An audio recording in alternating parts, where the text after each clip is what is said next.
Queridos amigos, companheiros, com o espírito saudoso, estamos efetivamente nos encontrando mais uma vez para a realização de mais um programa Espiritismo, Evangelho e Educação. Então nós estamos hoje, agora,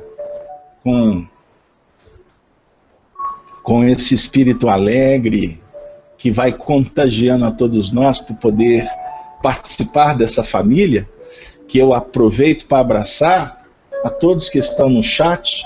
Um beijo no coração de todos. E hoje eu estou assim meio empolgado, igual o Maguila, né? Mandando um abraço para todo mundo, para o padeiro, para a mamãe, para todo mundo. Porque nós estamos efetivamente muito contentes de estar com você, que é a razão do nosso trabalho. Você é que efetivamente promove a audiência.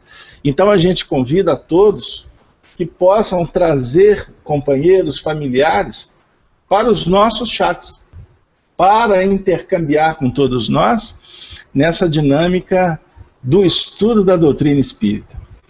Bom, sem delongas, atualmente nós estamos refletindo, aprendendo muito com o romance Paulo e Estevão. E hoje nós vamos iniciar relembrando que no nosso último encontro, aliás, os nossos dois últimos encontros, o encontro do dia 18 de dezembro, quando nós fizemos a primeira parte do desdobramento mediúnico de Saulo de Tarso, e na última quinta-feira que nós refletimos mais um pouco sobre esse encontro de Saulo de Tarso com Abigail e Estevão no mundo espiritual. E foi para nós assim, muito rico. E hoje, após aquele instante tão importante da vida do nosso querido campeão do Evangelho, Paulo de Tarso, nós vamos trabalhar com o capítulo 4, da segunda parte, que é intitulado Os Primeiros Labores Apostólicos. Esse é o título do capítulo. O tema da noite, Saulo de Tarso e Barnabé. Então, nós vamos fazer um pequeno resumo da descrição de Emmanuel no que remonta a esse período da vida de Paulo de Tarso, porque após receber o programa de Abigail, aí eu pergunto para vocês, pergunto para Solange Fonseca, para Regina Correia, para o Paulo Vicenzi, para o Tiago Pinto, que estão no chat do Hangout, e a vocês também que estão no chat de conferência. Vocês se recordam do programa traçado por Abigail e Estevão para Saulo de Tarso? Foi o tema da última semana. E nós rapidamente poderemos lembrar aqui, né? Quando ela falou do primeira proposta, né? O trabalhar, o aprender a esperar, o perdoar, o amar, né? São os 4 pilares que definiu um programa de vida para a alma querida Paulo de Tarso, e que passa a ser um programa de vida para todos nós que estamos procurando matricular na escola da vida, tendo a referência para a nossa evolução, Jesus, o Mestre e Senhor. Então, nesse momento desse capítulo narrado Primeiros Labores Apostólicos, nós vamos já encontrar Saulo de Tarso, conforme descrição de Emmanuel, através das mãos luz Chico Xavier, transformado em um rude operário. Ele apresentava aqui uma notável diferença fisionômica. Narra Emmanuel, acentuara-se-lhe a afeição de asceta. Os olhos, contudo, denunciando o homem ponderado e resoluto. revelava igualmente uma paz profunda e indefinível. Aqui nós vamos encontrar o homem que passou por muitas algúrias, conflitos, disputas, tragédias. Desde aquele momento em que ele foi assistir à pregação de Estevão na Casa do Caminho. Nós precisamos de contextualizar, embora todos vocês conhecem a história. Aquele dia foi extraordinário, porque ele, na condição do doutor, daquele que estava sendo preparado para ser o grande líder do templo, o rabino por excelência, foi ouvir um homem simples.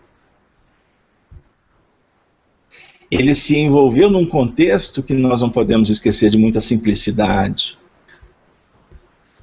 humildade, pessoas sofridas.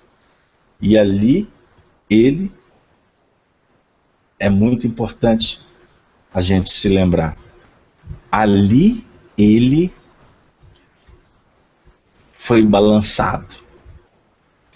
Depois as perseguições aos cristãos, a interrupção do noivado, Abigail, irmão daquele que se tornou adversário. São pontos importantes para a gente lembrar. Depois, a morte de Abigail, a perseguição a Estevão, enfim. Um momento extraordinário, fantástico, que efetivamente definia, apresentava um contexto que iria marcar profundamente a vida dele. Nesse instante ele se encontrava como um homem simples, transformado. Encontrou com Jesus.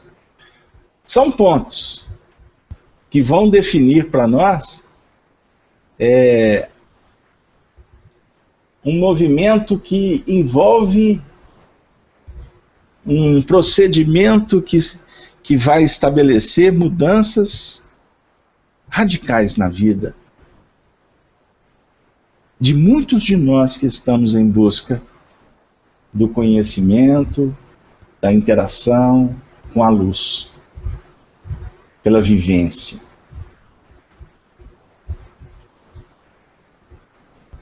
Todos nós, queridos irmãos, todos nós estamos passando por muitas dificuldades na vida.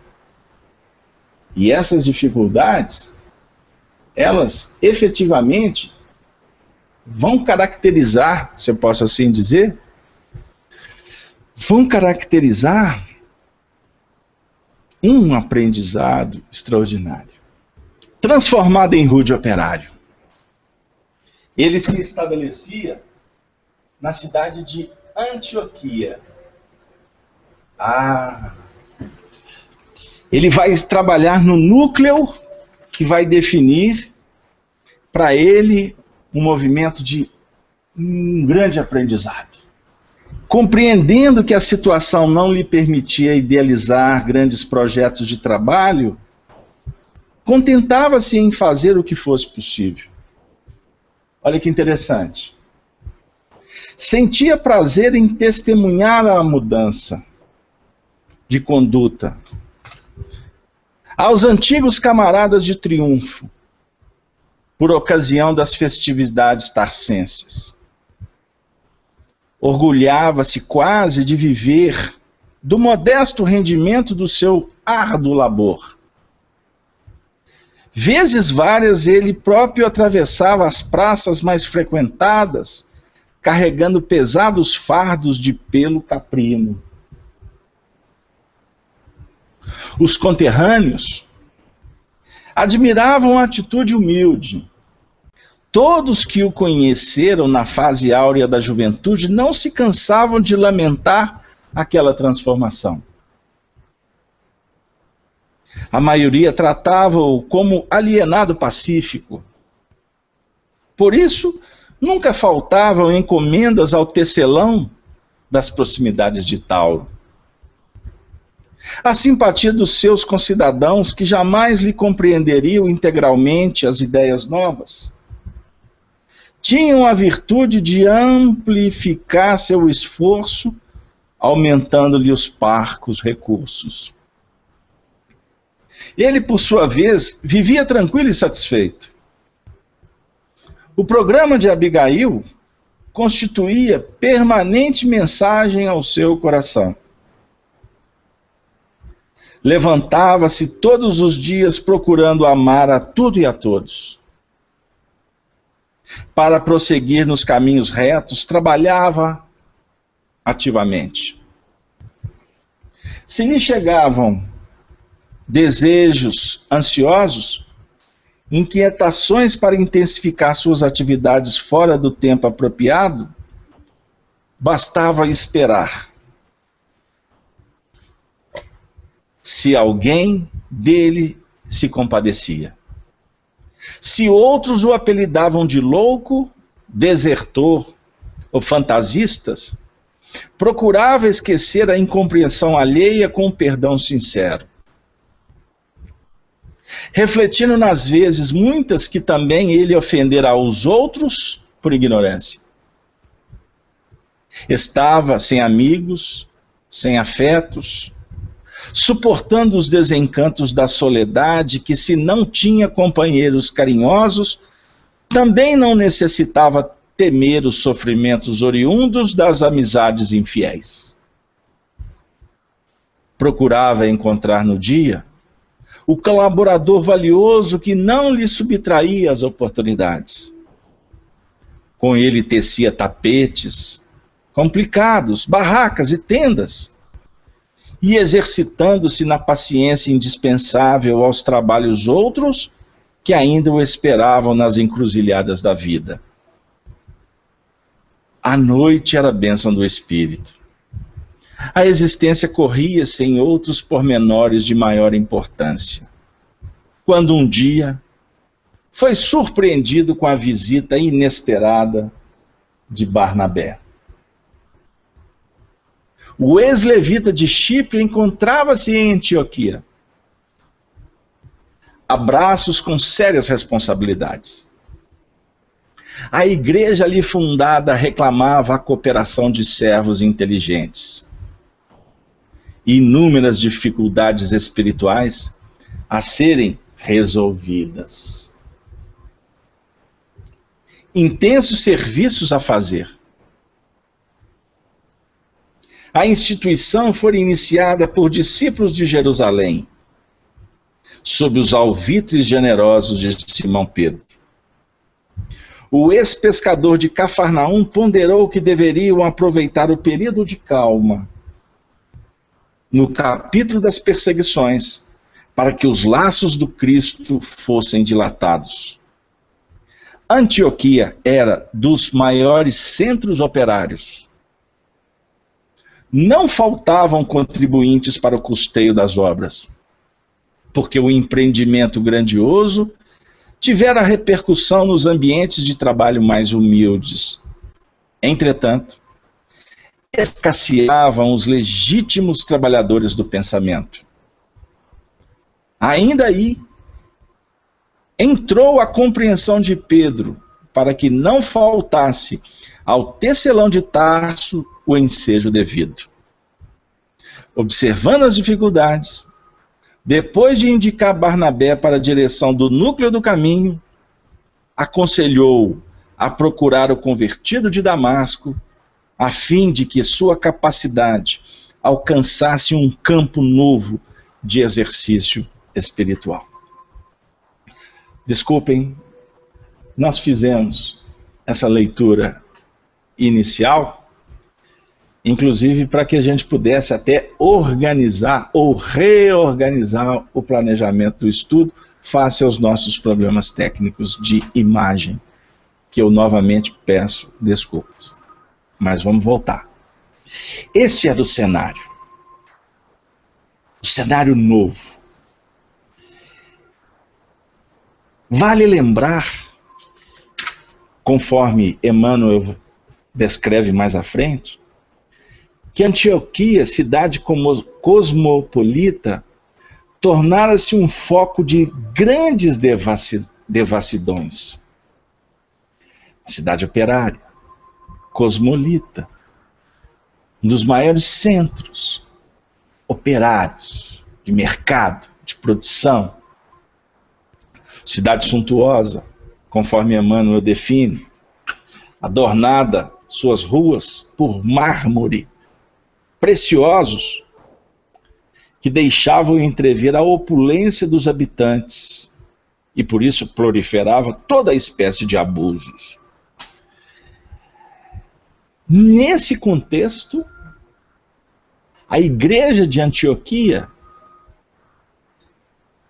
se estabelecera, fundada com a orientação de Pedro, para cumprir um projeto extraordinário de divulgação da causa. Era um cenário extremamente favorável. Longe da influência do farisaísmo de Jerusalém. Porque nesse período, vale lembrar que a própria igreja de Jerusalém, a Casa do Caminho, ela, por uma questão de adequação à política reinante, às perseguições muito intensas, ela se curvou à influência muito intensa do judaísmo. E aí, a gente vai lembrar da importância da figura do apóstolo Tiago. Que, diga-se de passagem, quando a gente vai lendo a obra Paulo e Estevão, quando Tiago começa a se apresentar, batendo o pé com relação à questão da circuncisão, a questão da adequação à igreja, aos costumes judaicos, muito enraizados na intimidade dele, a gente tem até uma certa...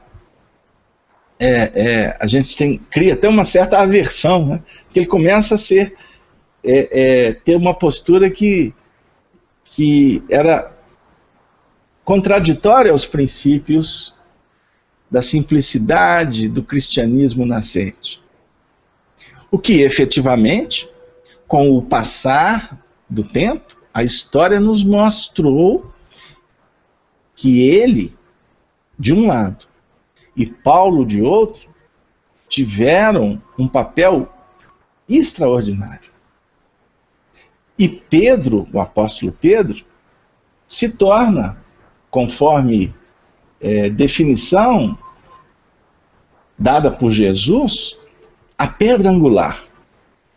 Ele se torna efetivamente aquele que vai ser o moderador. Ele vai ser o mediador. Ele vai ser o amigo que vai facilitar para que o atendimento aos sofredores se fizesse como legítima expressão da caridade, mas que também houvesse algumas atividades que pudessem blindar, proteger a Casa do Caminho, para que ela continuasse no seu desiderato. Porém, a gente sabe do que efetivamente redundou na influência judaizante no cristianismo, que acabou oferecendo as bases para uma religião futura, quando ela foi oficializada no século IV, com todos os aparatos, as igrejas, as práticas, os rituais, os paramentos, a roupagem, né? Enfim, que efetivamente fundamentaram o próprio catolicismo, que desviou a essência da proposta do Evangelho, que nós precisamos sempre lembrar que a proposta de Jesus é de uma vivência amor, que efetivamente nos gradua na condição de espíritos em evolução consciente, em busca da sintonia com a luz que dimana de Deus. As práticas, elas passam a ter importância para aqueles que necessitam ainda dos planos místicos,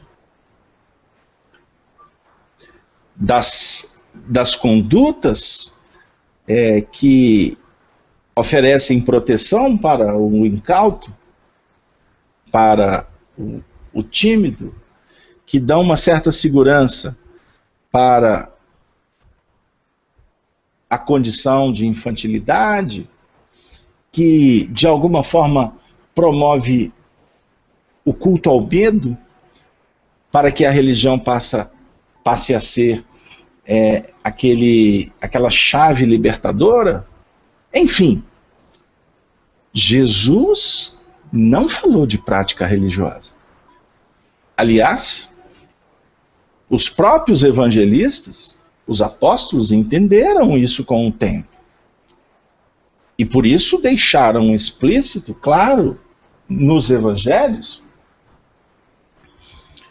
como, por exemplo, uma descrição que nós particularmente citamos, porque admiramos, uma citação da carta de Tiago, se não me engano, no capítulo 3, não vou precisar o versículo, quando ele define que a verdadeira religião é visitar os velhos, é cuidar das viúvas, é lidar com os órfãos. Esta é a verdadeira religião.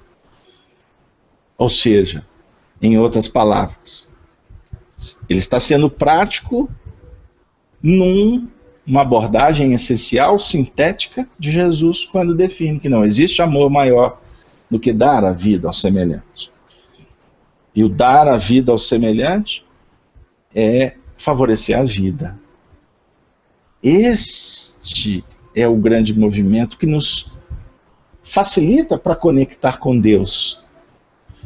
A expressão maior, amor. É amando. Amando-nos uns aos outros, conforme a indicativa de Jesus. Não é? No capítulo 13, por exemplo,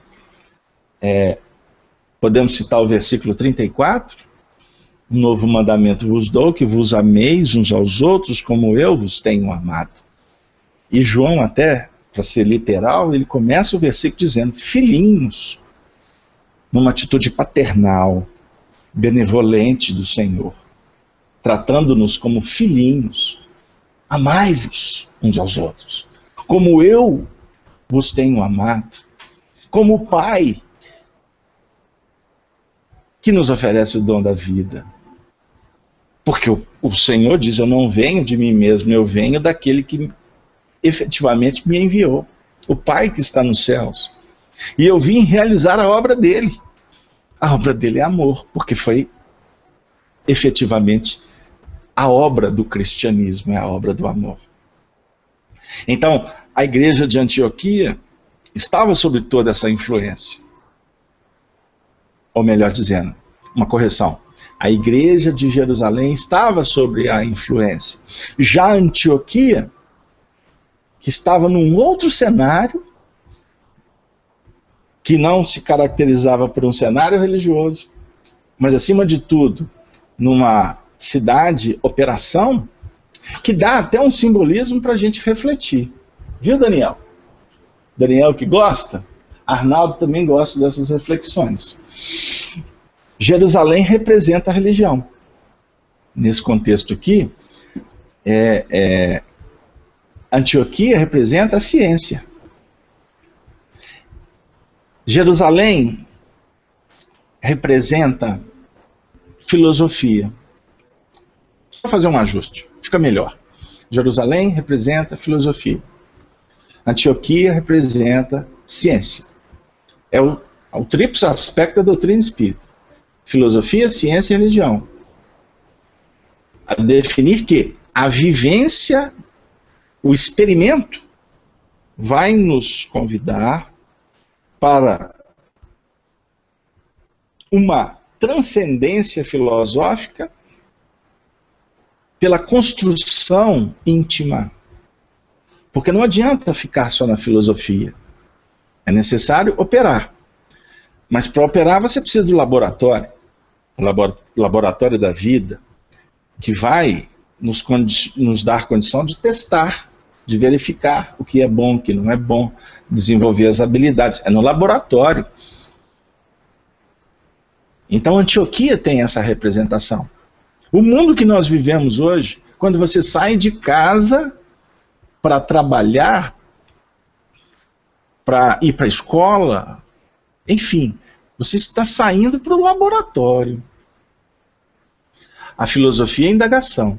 Por isso é que a filosofia nós poderíamos definir como a casa das noções superiores, dentro da divisão da mente apresentada por André Luiz, por exemplo, no livro No Mundo Maior. Casa das noções superiores é o futuro, é filosofia. Não é? Agora, o passado é o ontem, né?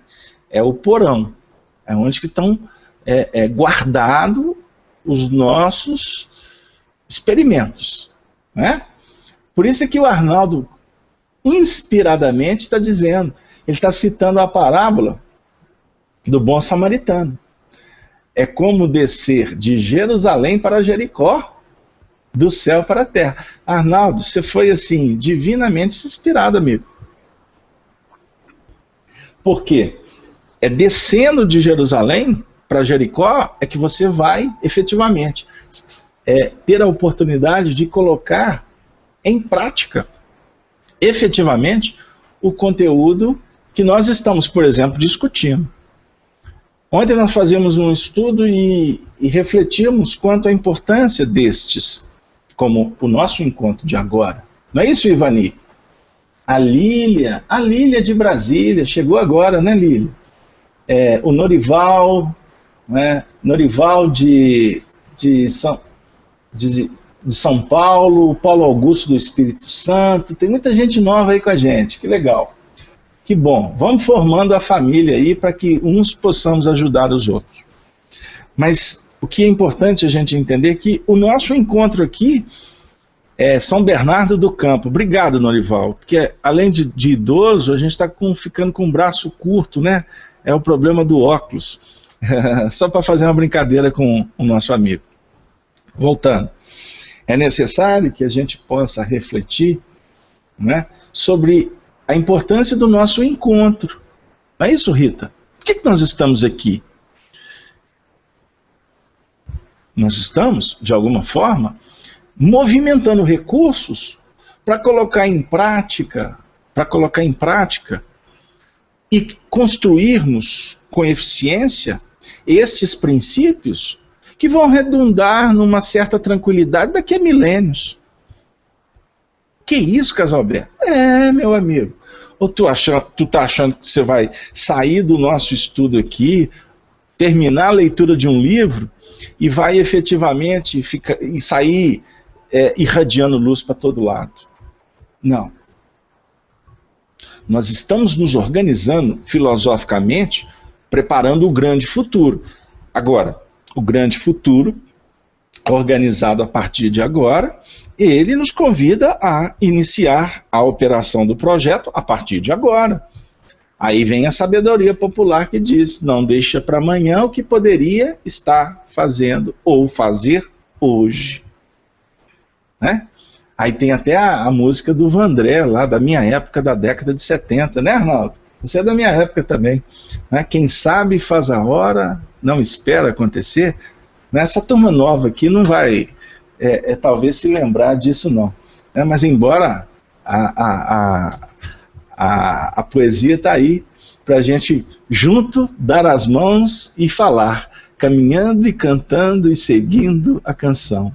Somos todos iguais, braços dados ou não. Lembraram aí? Ou voltaram no tempo? Fica aí.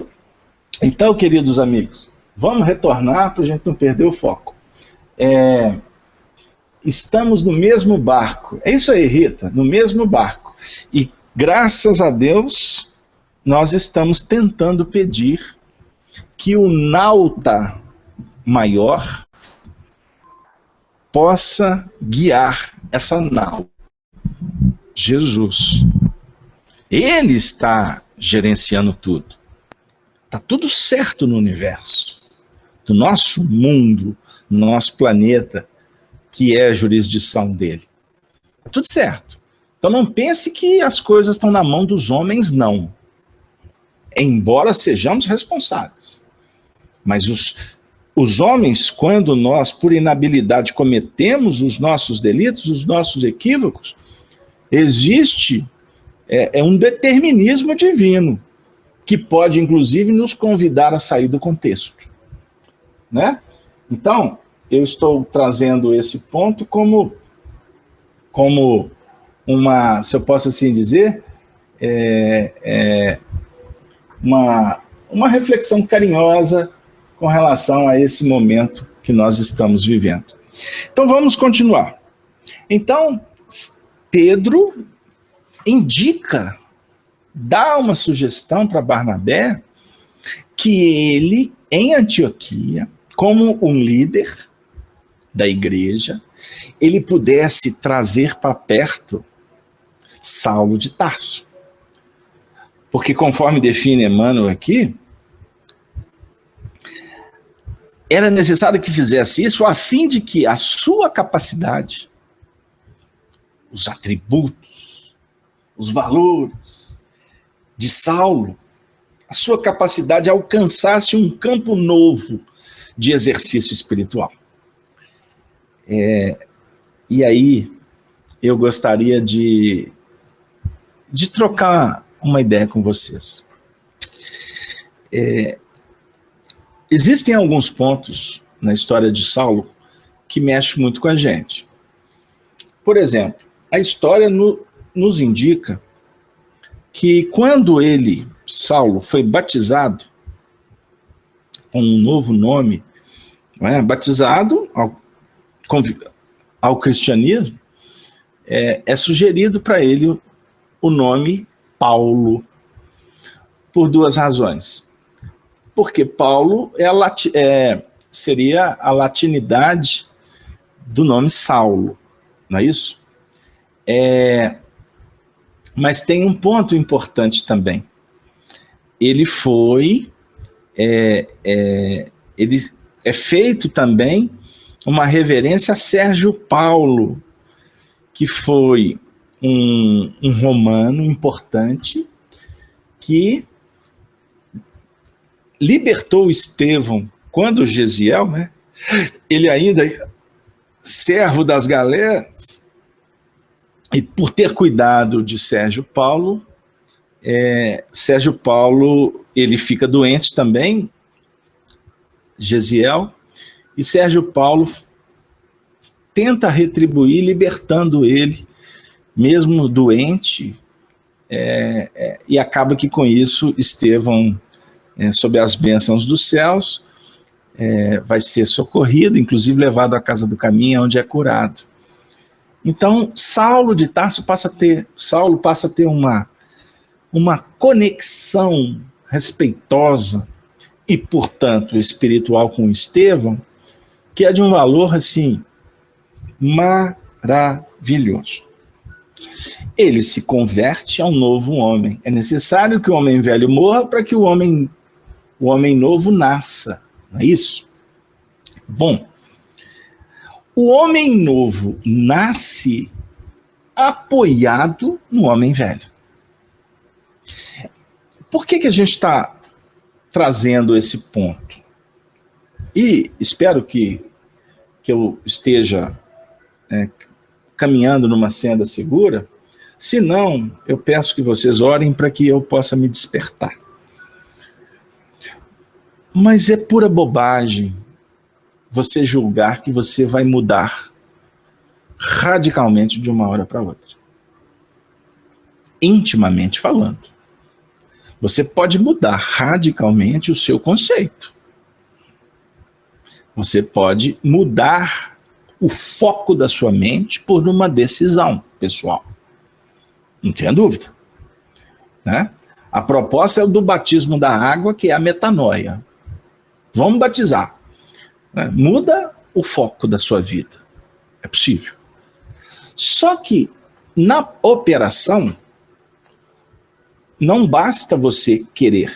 É necessário você lutar pelo seu querer, para que você venha a ser o que você quer. E não a ter o que deseja, mas ser. Esse é um ponto fundamental. Então, isso mostra que o homem novo, ele vai efetivamente fazer as suas construções a partir das experiências que o homem velho arregimentou. Você não tenha dúvida. Então hoje a nossa luta é para servir Jesus. Como que nós vamos servir Jesus? É tentando aprimorar o serviço, a forma de agir que tínhamos para servir César. Nós estamos querendo mudar o ponto de referência. Mas Roma está dentro da gente ainda. Se eu fizer aqui um ponto de apoio na Roma imperial, ou a cidade histórica em contraponto Jerusalém. Né? Agora eu vou tirar Antioquia e vou por Roma. Porque a nossa história é romana e judaica. Você não tem a dúvida. Dentro desses princípios que nós estamos lutando hoje.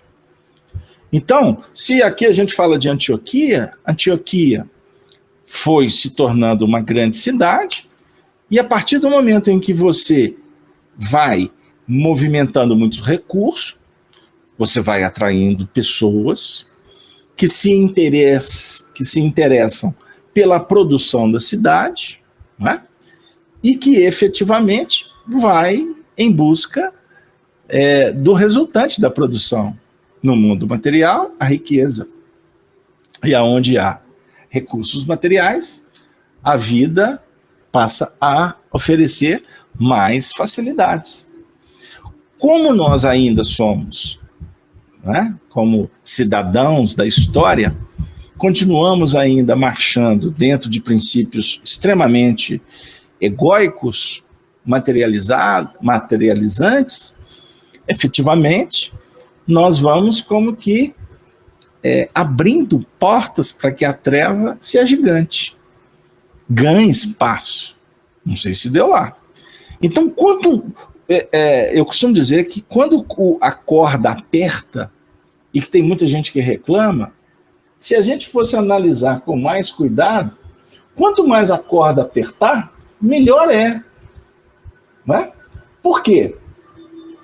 Será que nós estamos em condição de ter um livre-arbítrio assim mais ampliado? Será que nós vamos ter condição de nos manter, vamos dizer assim, na linha, diante das prerrogativas que nós mesmos queremos implementar nas nossas jurisdições? O nosso amigo Emmanuel coloca para nós que um dos pontos mais complicados da nossa evolução é o querer sofisticar.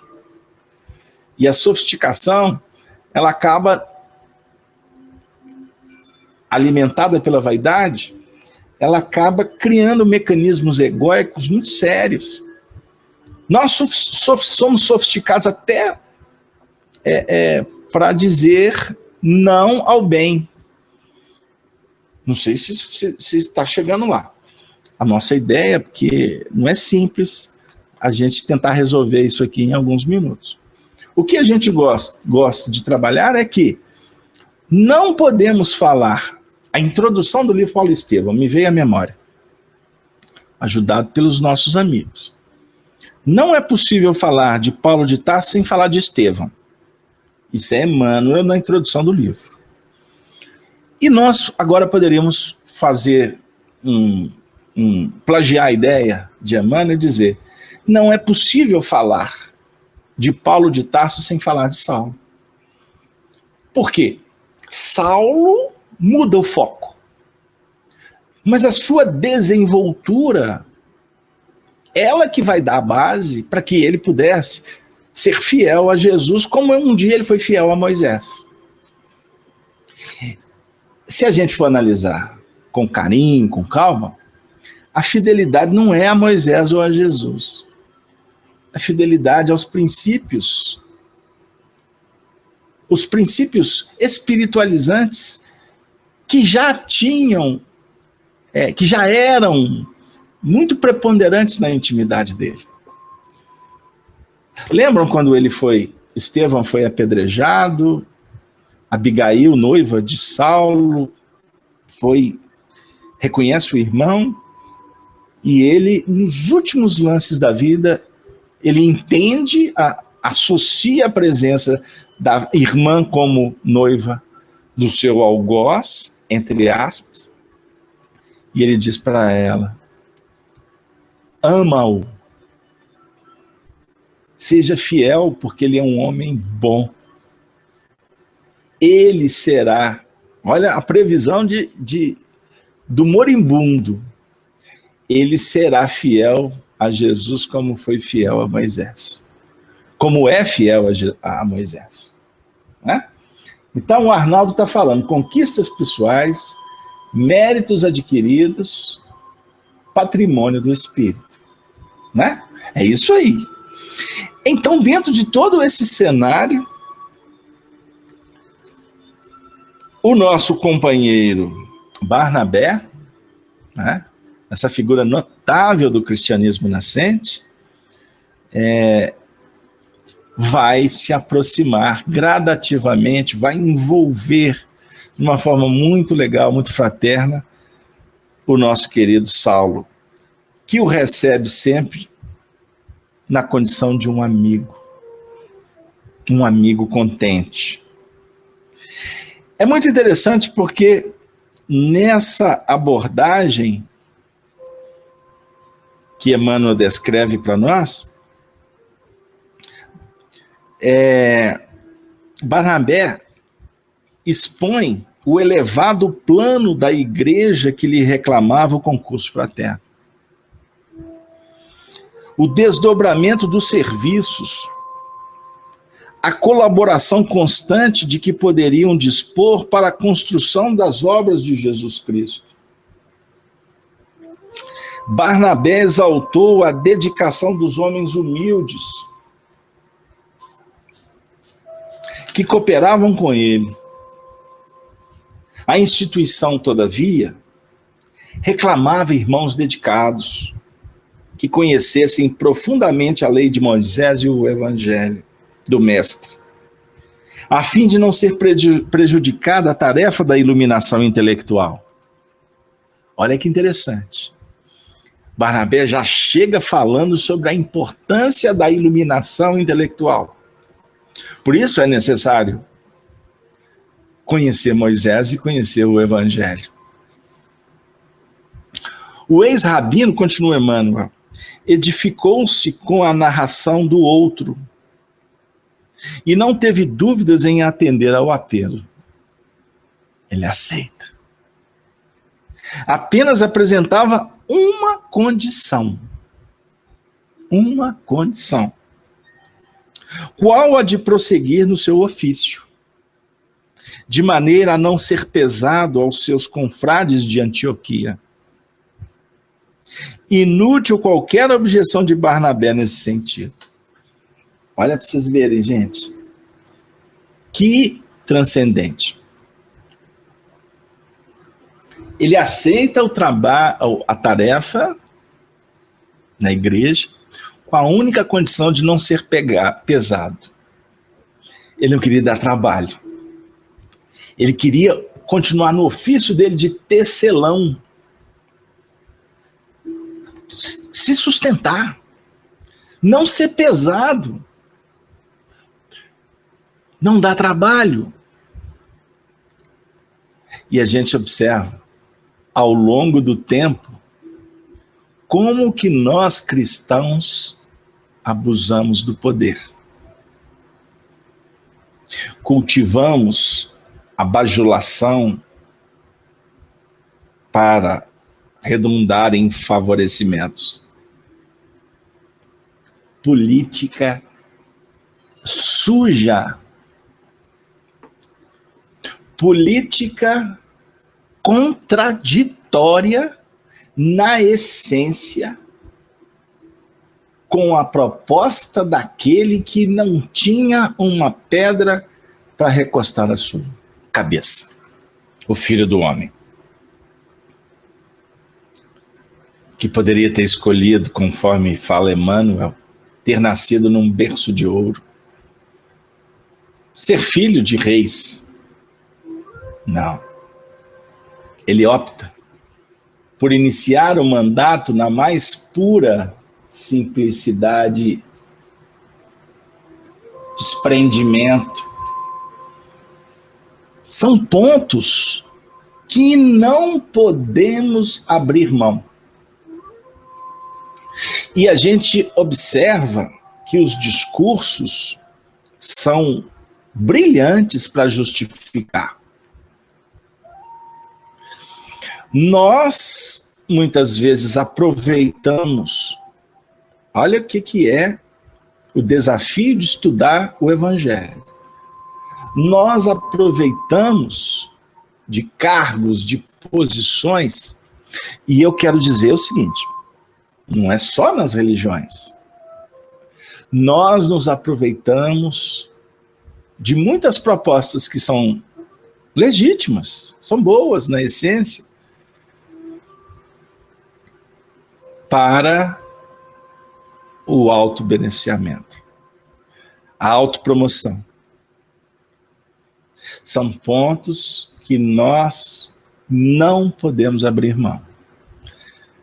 Porque numa sociedade em que os valores estão sendo invertidos ou contravertidos, no maior campeonato de descaramento, nós que estamos aqui num ambiente de estudo evangélico, nós não podemos ser hipócritas.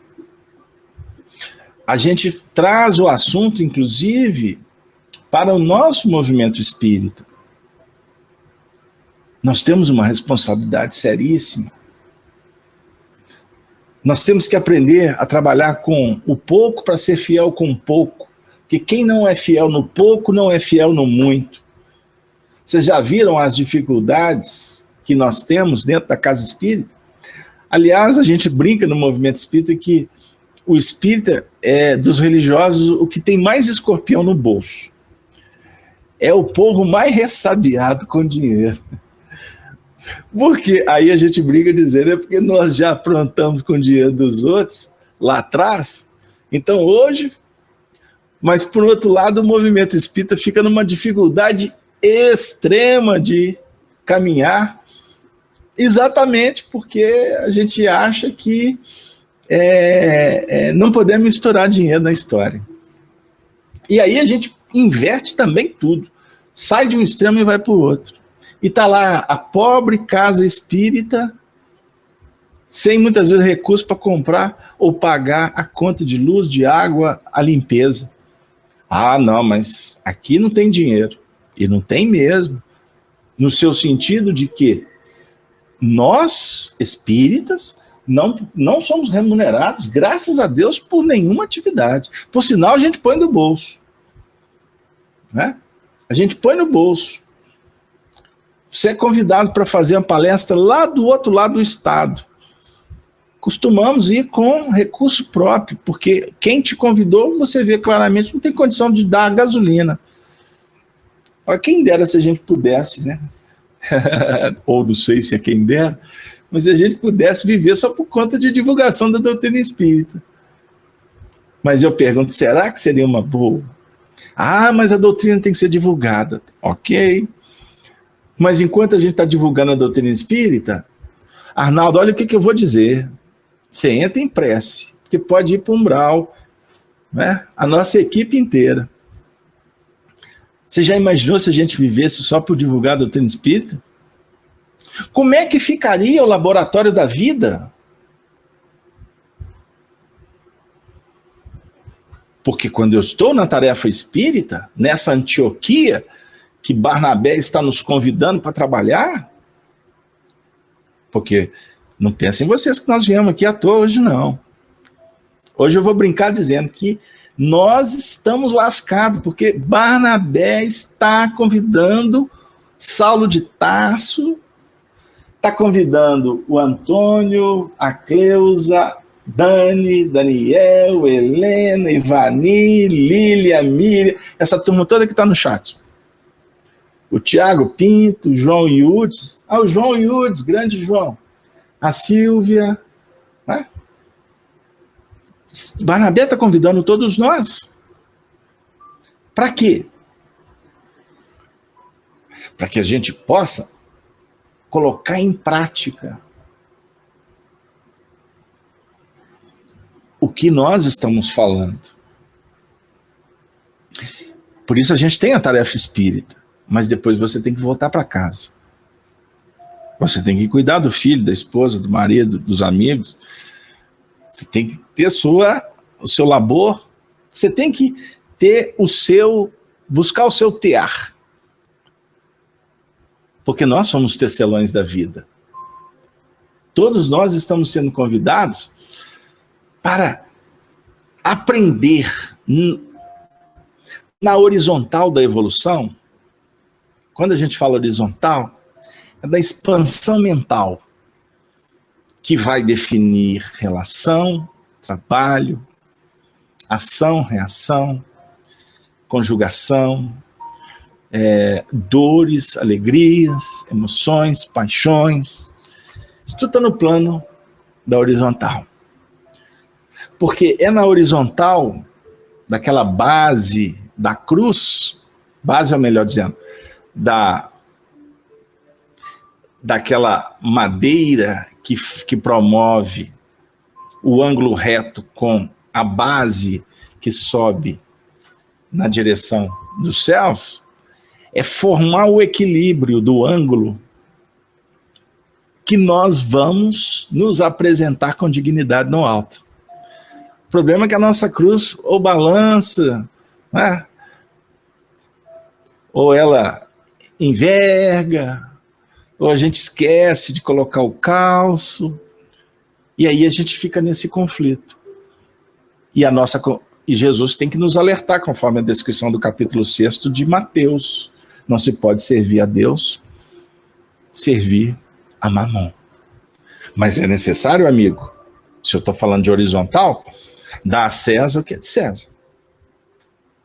Você tem que trabalhar, você tem que cumprir a obrigação, você tem que atender os preceitos.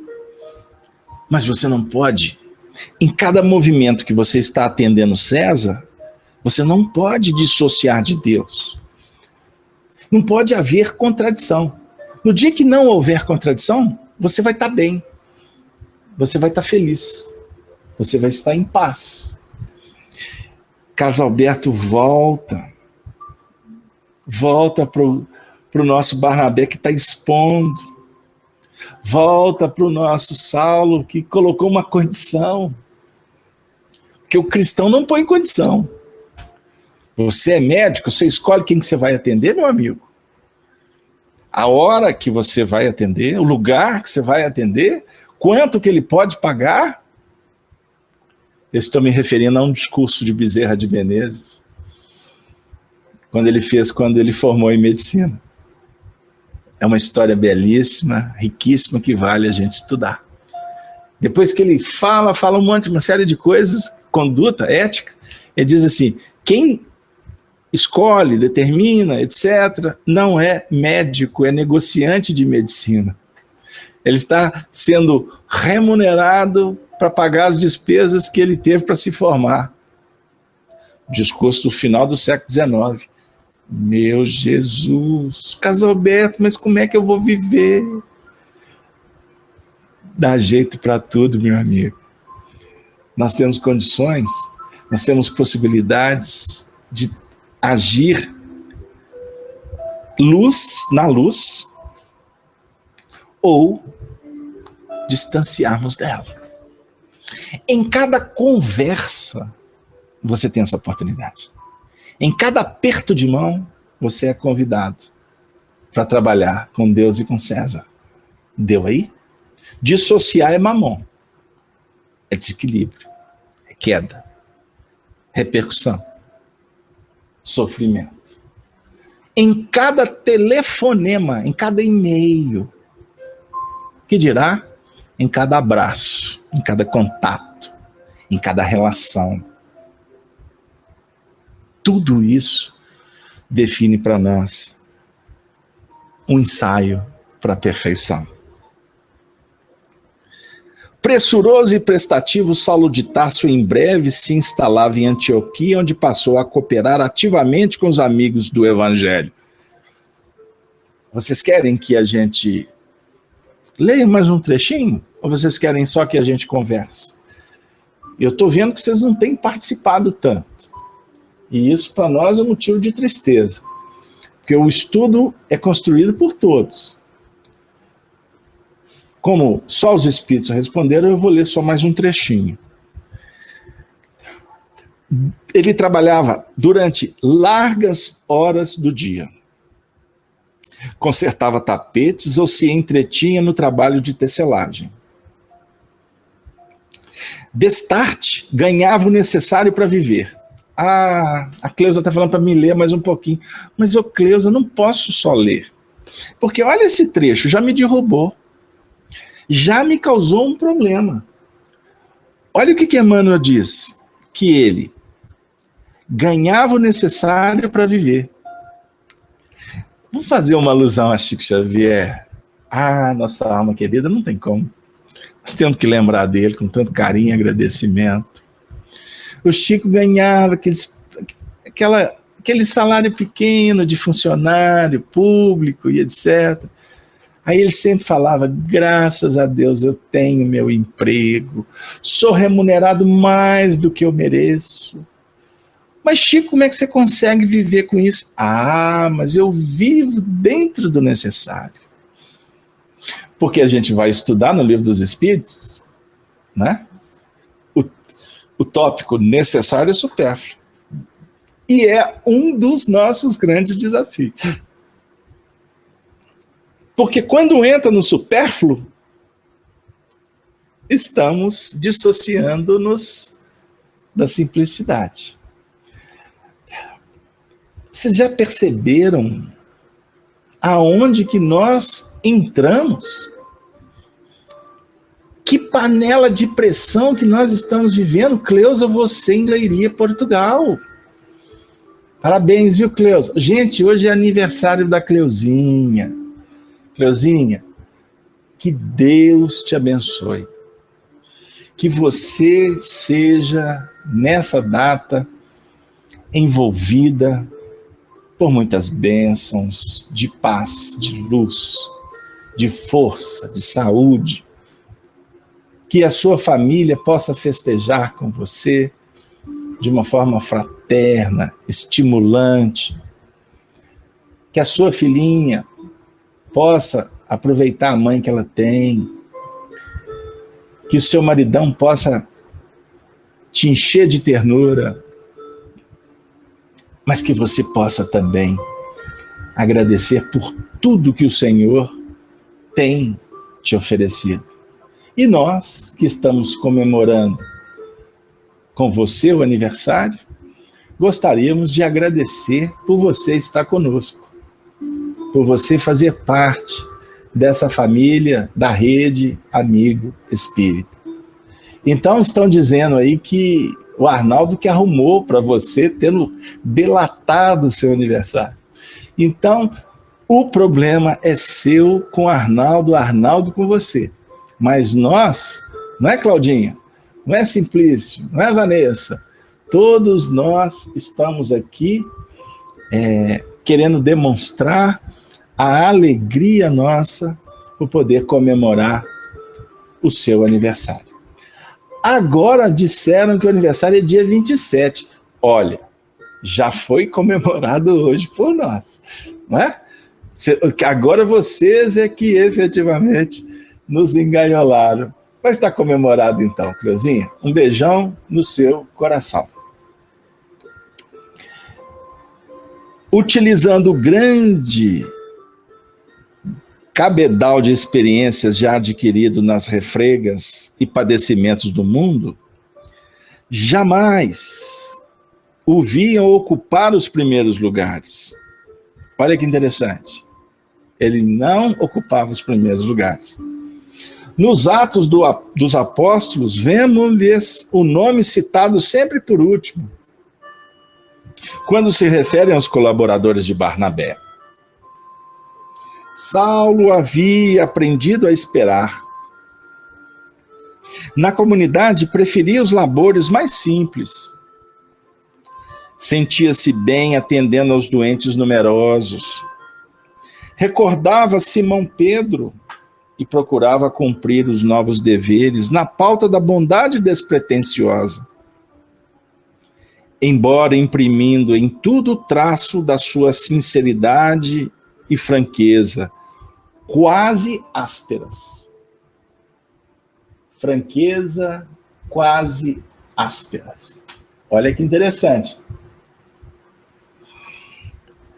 A igreja não era rica, mas a boa vontade dos componentes pareciam provê-la de graças abundantes. Ah, pronto. Chegou aonde que a gente queria. Observemos, ela não era rica, mas a boa vontade dos trabalhadores faziam dela abundante de beleza. Observemos bem o contexto do qual nós estamos tratando. Geralmente, eram Barnabé e Manaém os pregadores mais destacados, ministrando o evangelho às assembleias heterogêneas. Saulo de Tarso limitava-se a cooperar. Eu vou chamar a atenção de vocês para esse detalhe.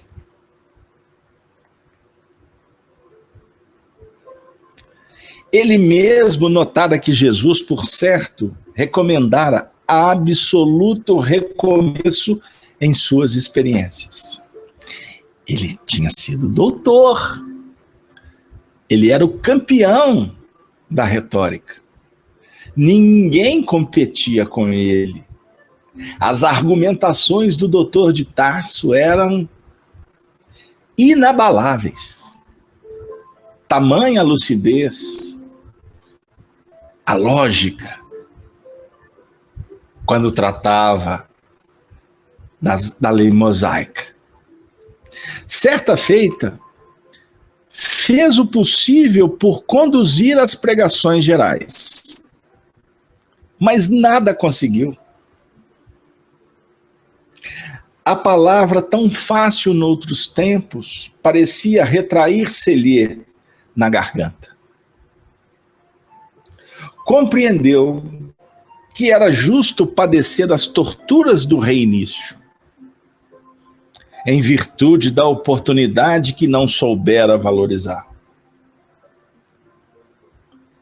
Não obstante as barreiras que se antepunham às suas atividades, jamais se deixou avassalar pelo desânimo. Se ocupava a tribuna, tinha extrema dificuldade na interpretação das ideias. As ideias mais simples. Por vezes,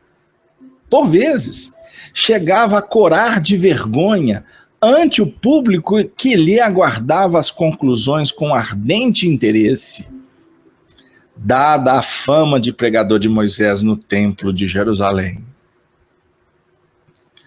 Além disso, o sublime acontecimento de Damasco,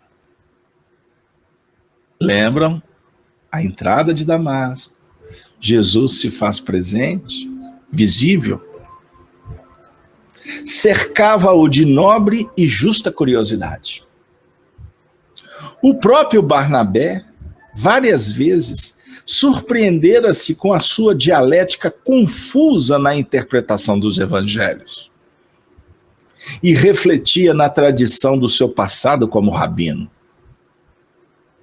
que não chegara a conhecer pessoalmente, e na timidez que o assomava, justo no momento de conquistar o público. Por esse motivo, foi afastado discretamente da pregação e aproveitado em outros mistérios. Oh,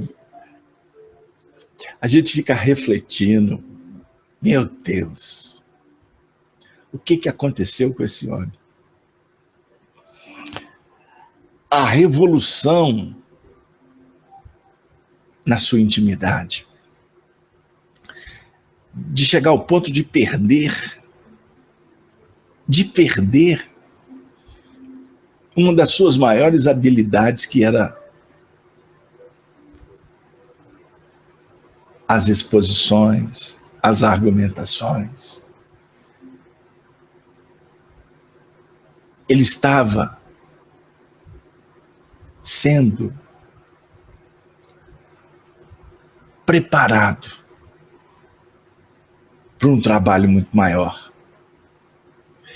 E o que é importante aqui também, que nos chama a atenção, ele foi afastado discretamente, porque ele não estava se desenvolvendo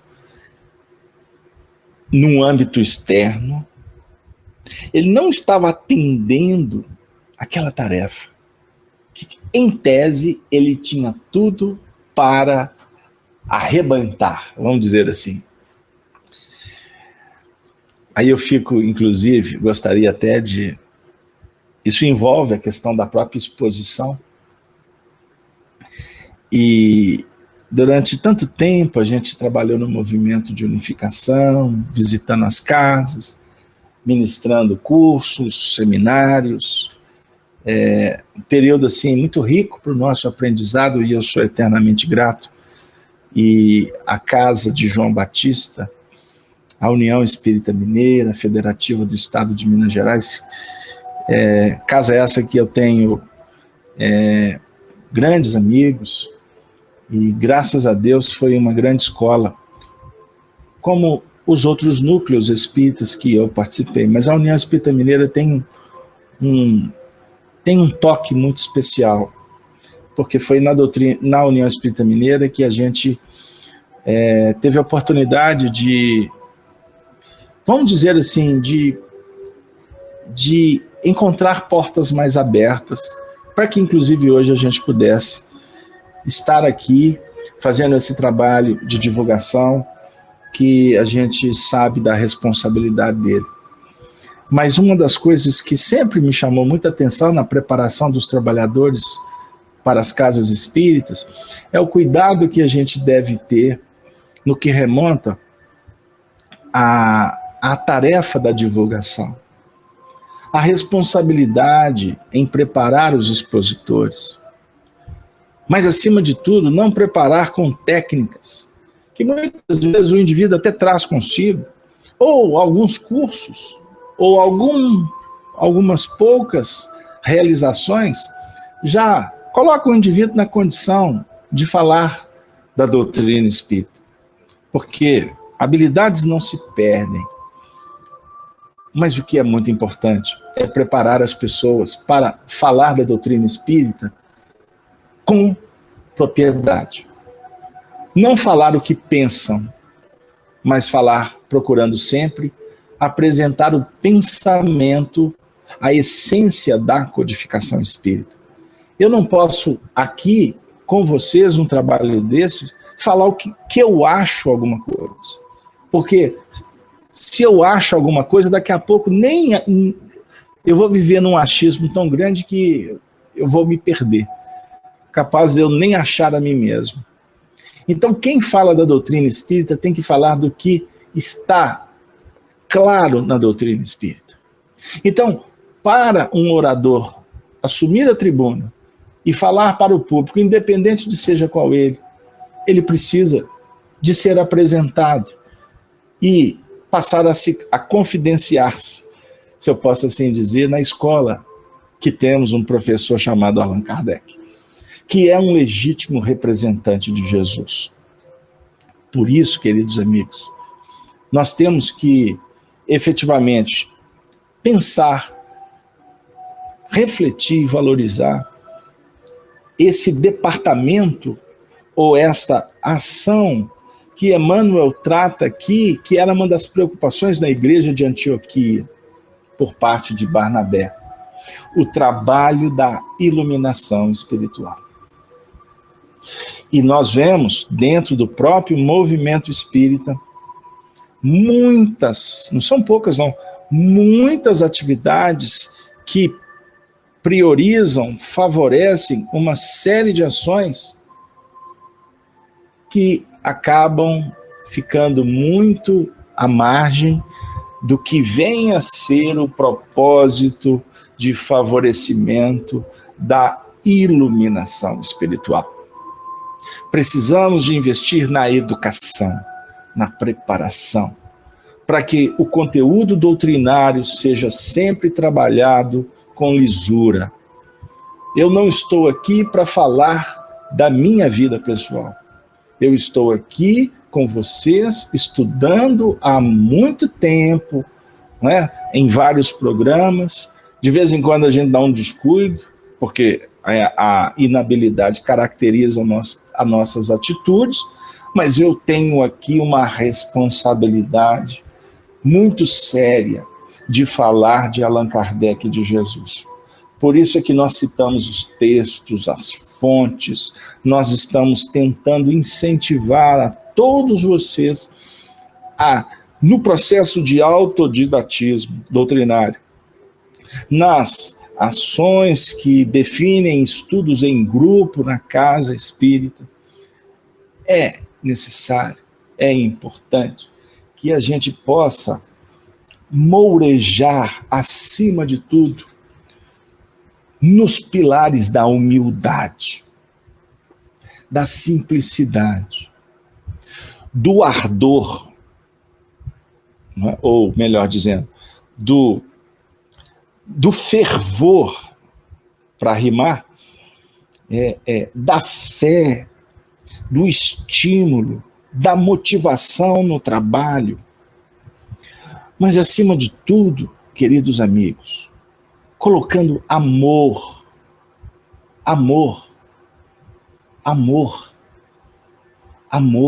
no que a gente está fazendo. Imaginemos o que estava acontecendo na intimidade de Saulo.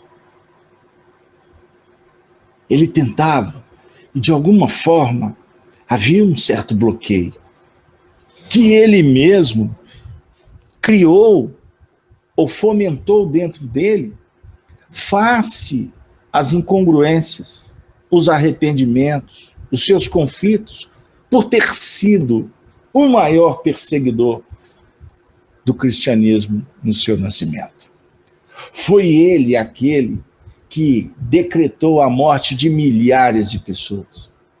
Foi ele que autorizou, que favoreceu para que muitas famílias viessem passar por muitas dificuldades.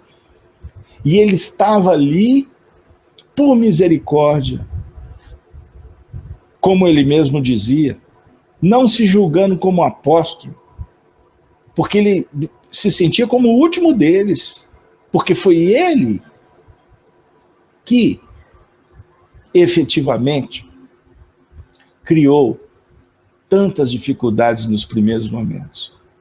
Mas ali, dentro desse bloqueio, dentro dessas dificuldades, né? Dentro dessas dificuldades, ele se esforça, renuncia, assume um compromisso de não querer, inclusive, ser remunerado. Ele queria trabalhar. Ele que era anteriormente uma pessoa abastada, uma pessoa riquíssima, ele abre mão de tudo isso e vai iniciar, e vai tentar abdicar da própria personalidade, né, dos seus arroubos vaidosos, para se dedicar a esse novo homem. E aqui, também nesse momento, a gente observa o cuidado da liderança da igreja de Antioquia em vendo o companheiro em apuros, tendo cuidado em discretamente convidá-lo para outras frentes, no sentido de que a tarefa não poderia ser prejudicada, mas ao mesmo tempo era um coração que estava ali que precisava de carinho, que precisava de apoio, porque, conforme Pedro definiu para Barnabé, ele era o grande potencial daquela igreja. Mas o potencial, ele precisa de ser desenvolvido, ele tem que ser ajustado, ele tem que ser adequado a uma realidade.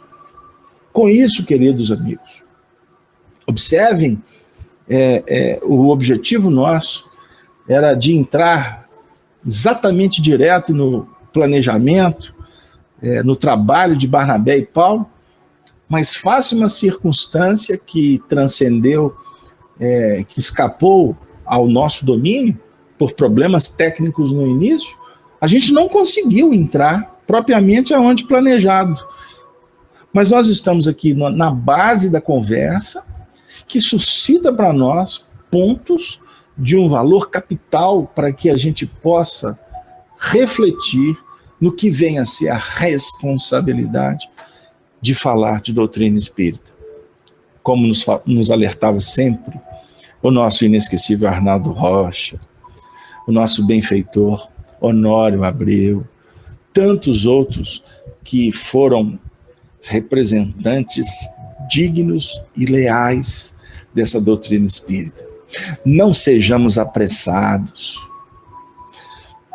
porque o indivíduo tem um canudo na mão, porque ele tem um título, não significa que a desenvoltura que ele tem no magistrado, né, a desenvoltura que ele tem na sociedade, vai fazer dele um expositor de doutrina espírita. Ele pode ser ótimo na retórica, mas e o conteúdo? E a postura? Então, não nos enganemos com as aparências. Cuidado na eleição, nos convites, nas portas que podemos estar abrindo. Tudo tem tempo. Tudo tem um momento certo de acontecer. Há muito tempo atrás, nós vivemos uma experiência dentro do movimento espírita. Um potencial que nós acompanhamos desde os primeiros movimentos, com muito carinho, com muita atenção. E a gente via que chegaria um momento em que esse coração teria muitas condições de fazer um belo trabalho. Porém, dentro dos ímpetos, dentro do caráter, das expressões emocionais, das condições, nós percebemos que deveríamos trabalhar com mais prudência, com mais cautela, numa linguagem assim muito do interior, com a rédea um pouco curta, porque para cada educando, para cada aprendiz, acaba que é necessário que haja uma adequação de sorte que o projeto como um todo não venha a ser prejudicado. Não só o projeto da divulgação, mas o projeto também da preparação do indivíduo para a sua libertação espiritual através da sua autoiluminação. E dentro desse contexto, o tempo foi passando e a vaidade foi tomando corpo, as circunstâncias começaram a favorecer o atendimento a outros convites, e esse coração que a gente vinha com tanto cuidado, acabou por não entender toda a elaboração que vinha sendo implementada ao longo do tempo. E face às circunstâncias naturais do aprendizado, este coração acabou trocando os pés pelas mãos e criando uma desventura pessoal com um preço a ser resgatado no tempo e no espaço. E com certeza, com as bênçãos do Senhor e com o nosso apoio como amigos que sempre fomos. Então, nós temos no contexto do dia a dia, do movimento espírita, o tempo todo a oportunidade de seguirmos o Mestre, de aprender com o Mestre, ver o Mestre se afastar, porque se o Mestre não for, nos deixando na soberania das nossas atitudes, escolhas, o Consolador, e por consequência, respostas diante das escolhas, o Consolador não poderá vir. O Consolador é o Espírito de verdade, que o mundo não pode receber, mas o discípulo pode. Porque o discípulo conhece a voz do pastor, e o pastor conhece todas as suas ovelhas. Aqui eu estou conjugando didaticamente o capítulo 10 de João com o capítulo 14 de João, para quem quiser procurar entender com mais cautela o que nós estamos tentando dizer. O Consolador, se o Mestre não for, não pode vir. O Espírito de verdade. O Espírito de verdade é aquela voz que só o discípulo pode receber. Por quê? O Espírito de verdade, ele é a representação de um convite para uma nova etapa. E ele se apresenta nas expressões extraordinárias do amor, do atendimento, do envolvimento, do colo, do carinho, do estímulo, da energia, da condição, da indicação, do impedimento. Quando o Consolador vem, ele vem para fazer com que a gente possa lembrar de tudo que a gente aprendeu ontem. E os Espíritos do Senhor, as vozes dos céus, quando nós nos recordamos de tudo que aprendemos, eles revelam muito mais. Eles vão apontar que há caminhos novos a serem percorridos. Eles vão dizer, novamente, vinde a mim todos vós. E depois que a gente vai para os desafios, porque ir a Jesus é cumprir a missão, como pai, como filho, como espírita, como médium, como cristão, como o trabalhador da sociedade. Quando a gente vai a Ele, Ele fala no imo do nosso coração. Bem-aventurado por ter atendido o convite para as bodas. Regozijai-vos, pois bem-aventurados são os misericordiosos. Um dia fomos bem-aventurados aflitos, sequiosos, necessitados. Mas agora, no processo da libertação, bem-aventurado são aqueles que operam na misericórdia em consonância com a bondade de Deus. São aqueles que praticam a caridade. Mola mestra dos voos que hão de nos elencar aos páramos celestiais.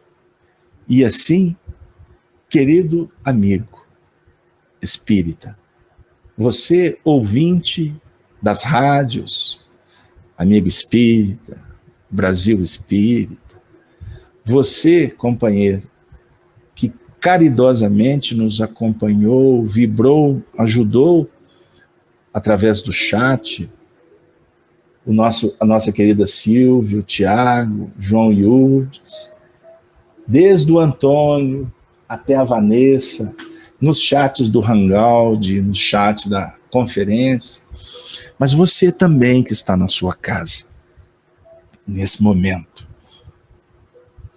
sentindo a visita daquele que é a referência de nossa vida. Que esse momento possa ser um momento especial, um momento de alegria, um momento de esperança, um momento de fé, um momento de paz. Que a paz se estabeleça em definitivo nos domínios do teu, do nosso, de todos os corações. Que Jesus esteja cada vez mais nos corações. E que Maria Santíssima, a veleira da humanidade, que representa a sensibilidade transcendente, possa nos inspirar como filhos na grande jornada. E nós nos despedimos fazendo a referência ao Senhor. Ave, Ave, Ave Cristo.